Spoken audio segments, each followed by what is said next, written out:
খোলাসা, সারমর্ম এবং নির্যাস, এই ছয়টাকে যদি কোনো মুসলমান নিয়মিত আঁকড়ে ধরে, তাহলে কোরআন এবং হাদিসের যত দোয়া এবং জিকির আছে, কেমন যেন তার নির্যাসটা নিয়মিত সে আমল করবে। বলবো সেগুলা। এই ছয়টা দোয়া এবং জিকিরের মধ্যে সর্বপ্রথম হলো নবী করিম সাল্লাল্লাহু আলাইহি সাল্লামের প্রতি দুরূদ প্রেরণ করা।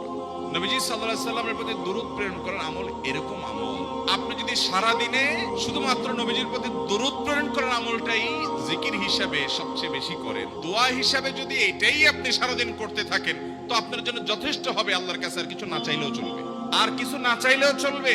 দুরূদ মানে হলো নবীজির জন্য দোয়া করা।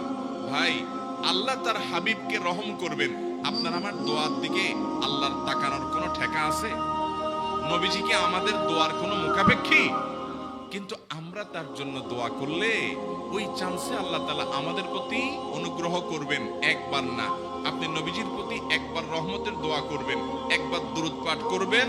মান সাল্লা আলাইয়া মাররাতান সাল্লাল্লাহু আলাইহি আশরা, নবীজি সাল্লাল্লাহু আলাইহি সাল্লাম বলেছেন, একবার আমার জন্য তোমরা দোয়া করলে, আমার প্রতি দুরূদ পাঠ করলে, আল্লাহ তাআলা তোমাদের জীবনে 10 বার 10 জায়গায় 10 টাইমস তোমাদের উপর আল্লাহ তাআলা অনুগ্রহ করবেন। আপনি টেরও পাবেন না কত জায়গায় আল্লাহ অনুগ্রহ করেছেন। আল্লাহ বাঁচাই দিয়েছেন, একটুর জন্য শেষ হয়ে যান নাই। ওই যে দুরূদ পড়ছেন, আল্লাহ তাআলা রক্ষা করছে, আপনি খবরও নাই। আল্লাহ তাআলা আপনার প্রতি বিশাল একটা দান করছে, আপনি লক্ষ্য করেন নাই। ওই যে দুরূদ পড়ছেন একবার, 10 বার রহমত হবে। এভাবে যত দুরূদ পড়বে সে তত রহমত এবং অনুগ্রহ পাবে। হাদিস নির্দেশিত দুরূদ হলো দুরূদ ইব্রাহিম, আর সবচেয়ে সংক্ষিপ্ত দুরূদ হলো সাল্লাল্লাহু আলাইহি সাল্লাম। 2 নম্বর যেটা, দ্বিতীয় আমল যেটা, ইস্তিগফার।